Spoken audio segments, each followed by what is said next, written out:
Olá, tudo bem, queridos? Nós estamos aqui para mais um encontro, onde vamos conversar um pouco sobre este livro aqui, que nós estamos lendo este ano, O Grande Conflito dos Resgatados. A propósito, se você está assistindo aí de outra parte do Brasil, do mundo, enfim, nós vamos deixar na descrição desse vídeo alguns caminhos que você pode adquirir esse livro gratuitamente de forma aí digital, através da internet. Ou se você estiver no Brasil, enfim, você pode solicitar também pelo site cpb.com.br, que é a Casa Publicadora Brasileira.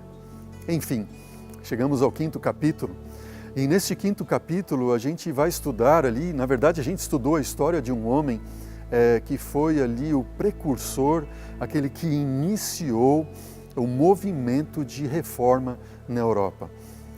O título desse capítulo é A Luz Entra na Inglaterra.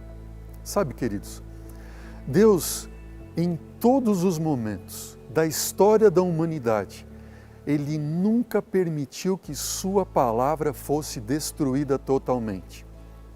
Em muitos países da Europa, por exemplo, a gente vê na história o Espírito Santo trabalhando no coração de pessoas, no coração de líderes, também de povos, como estudamos no capítulo anterior, os valdenses no caso, de modo a eles buscarem a verdade na palavra do Senhor como quem busca um tesouro escondido.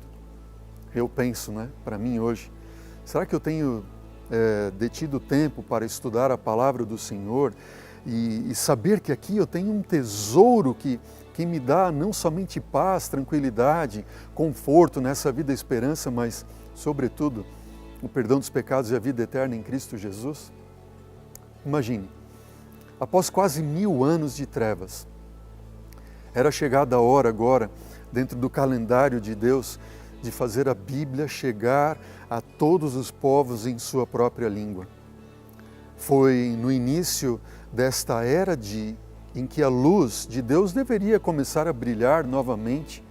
Isto se deu no início do 14º século, quando surgiu na Inglaterra aquele que foi conhecido como a estrela da manhã da reforma. Quem foi ele?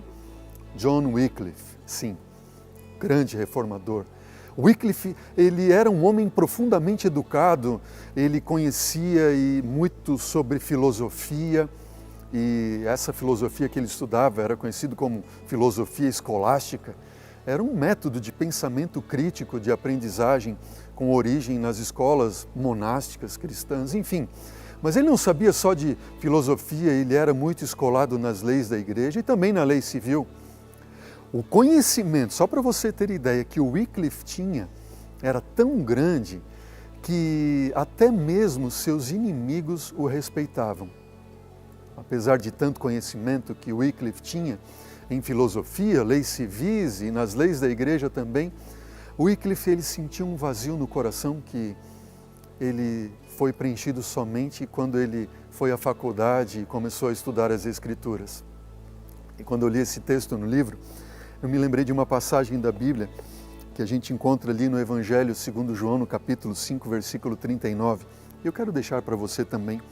Diz assim, são palavras de Jesus: examinais as Escrituras, porque julgais ter nelas a vida eterna, e são elas mesmas que testificam de mim. Jesus mencionou isso. Falando por um grupo de líderes, estudiosos, os escribas, vocês examinam as Escrituras, porque vocês julgam ter nelas a vida eterna, mas elas falam de mim. Contudo, diz o versículo 40 de João capítulo 5, diz assim, vocês não querem vir a mim para ter vida. No versículo 43 ainda diz, eu vim em nome do meu Pai e vocês não me recebem. Agora, se outro vierem no seu próprio nome, certamente o recebereis. Triste, não é? Realidade, não é mesmo? E quantas pessoas hoje ouvem vozes de qualquer pessoa no mundo, às vezes um cientista, um doutor, mas não quer vir a Bíblia, a palavra de Deus, para aprender dela. Wycliffe, não. Wycliffe, ele conhecia das ciências, ele conhecia das leis do mundo, das leis da igreja, da filosofia, mas ele colocou como regra de fé na sua vida a palavra de Deus. E conhecendo tudo isso, com coragem singular, ele começou agora a denunciar os erros de Roma. Embora o Papa tivesse feito 3 bulas ou editos, que tentavam fazer calar esse homem de Deus. Mas ele não. Ele conseguiu e continuou seguindo destemido, cumprindo o chamado que Deus tinha com ele. Foram muitas lutas. Certa feita, Wycliffe ele estava muito doente e até à beira da morte. Então alguns monges foram visitá-lo no seu quarto e clamaram para ele, dizendo: admita suas falhas, disseram para ele, retrate-se em nossa presença por tudo aquilo que você falou contra nós. E Wycliffe, fraquejando da forma como ele estava, ele pediu para que um dos seus auxiliares ali o ajudasse a se erguer e sentar na cama, e ele encheu os pulmões e com todas as forças que ele tinha, ele disse: não vou morrer, eu vou viver, e novamente eu declararei os males dos frades. Atônitos e humilhados, os monges saíram do quarto dele o mais rápido possível.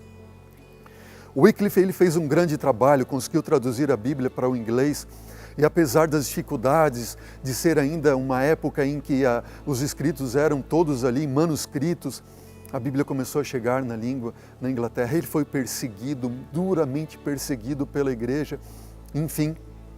E um dia, diante de uma assembleia, ele disse: com quem vocês pensam que estão lidando? Ele perguntou: com um velhinho à beira da sepultura? Não, não.